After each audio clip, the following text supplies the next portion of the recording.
now we are running out of time. I request now for a speech Abdul Basit Rahman. Abdul Basit Rahman is here. So inshallah after this speech we'll call Azan.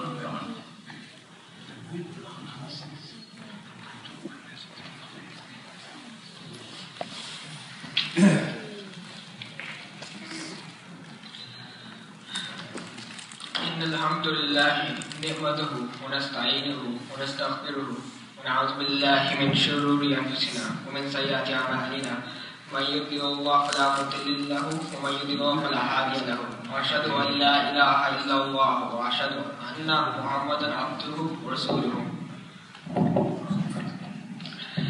أعوذ بالله من الشيطان الرجيم بسم الله الرحمن الرحيم السلام عليكم ورحمة الله وبركاته. Allah subhanahu wa ta'ala mentions about the Prophet sallallahu alayhi wa sallam countless times in the Quran. He says, قُلْ إِن كُنْتُمْ تُحِبُّونَ اللَّهَ فَاتَّبِعُونِي يُحْبِبْكُمُ اللَّهُ وَيَغْفِرْ لَكُمْ ذُنُوبَكُمْ وَاللَّهُ غَفُورٌ رَحِيمٌ. Say, O Muhammad sallallahu alayhi wa sallam, if you love Allah, then follow me, so Allah will love you and forgive you your sins. For Allah is forgiving and merciful. Then he further on says, وَمَا أَرْسَلْنَاكَ إِلَّا رَحْمَةً لِلْعَالَمِينَ. And we have not sent you, O Muhammad sallallahu alayhi wa sallam, except as mercy to the worlds. But today the topic of my speech is about how the life of the Prophet sallallahu alayhi wa sallam affected the youth or the Sahabas at his time. The message of Islam was something totally new to them. They had never seen something like that before. And once they realized it was the truth, they accepted it without any hesitation. Even though they came from rich and noble families, they still accepted it and they left all of that, all the worldly desires.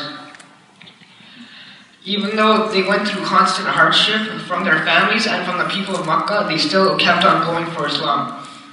And then some of them became famous as commanders, while others became ambassadors. And then others died as shaheed on the battlefield. But today I will only talk about a few young Sahabas' life. Like Ali ibn Abi Talib, he declared Islam at the age of only 10 years old. But when the Prophet ﷺ was inviting the people of Makkah to a gathering, he said that whoever helped him in the message of da'wah would become his brother and a custodian of Islam. He repeated this 3 times, but Ali ibn Abi Talib was the only one who replied.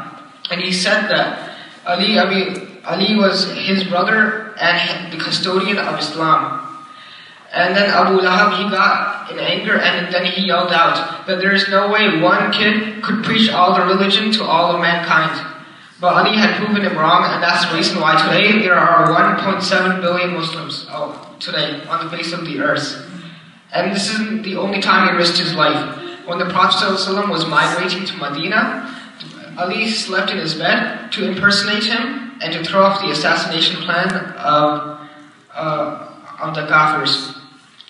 And then while he was traveling to Medina, then Allah revealed an ayat saying, وَمِنَ النَّاسِ مَنْ يَشْرِي نَفْسَهُ ابْتِغَاءَ مَرْضَاتِ اللَّهِ وَاللَّهُ رَءُوفٌ بِالْعِبَادِ.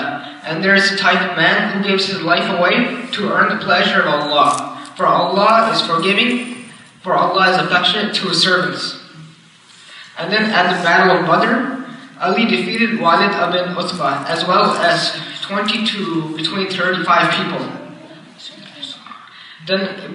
He also became a commander in many battles and the 4th Khalifa of Islam. But he wasn't the only one who had risked his life.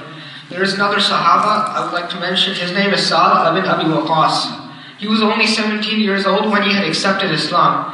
And the Prophet was delighted when he had accepted Islam.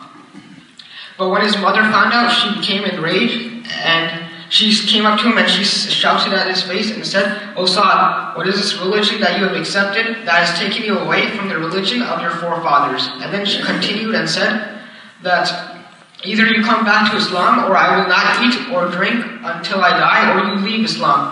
But then he replied that I would not leave Islam for anything. And then, however, she continued with the threat. And later on, he came up to her and he said that if you were to have 1,000 souls, each one leaving one after the other, I would still not abandon Islam for anything. And then she unwillingly gave up her fast. But then years later at the Battle of Badr, his younger brother, Umair, was in his teens, and he was willing to die for Islam. But then after the Battle of Badr, Sa'ad came alone, victorious. But however, Umair had passed away as a shaheed, one of the 14 shaheeds at the Battle of Badr.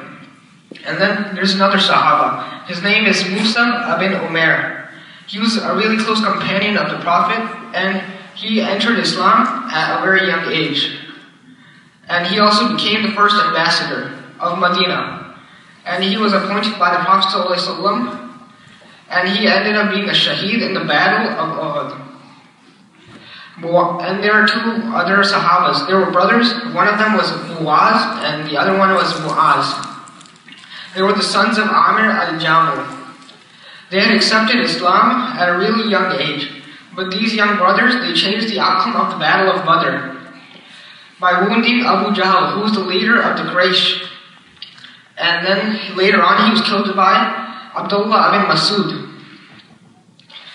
But the point of my message is for our parents and our respected elders and our community members to make more programs that will make us willingly come to the masjid and stay at the masjid and praise more salah. So I would like to end by saying, Qul huwallahu ahad, Allahu samad, lam yalid wa lam yulad.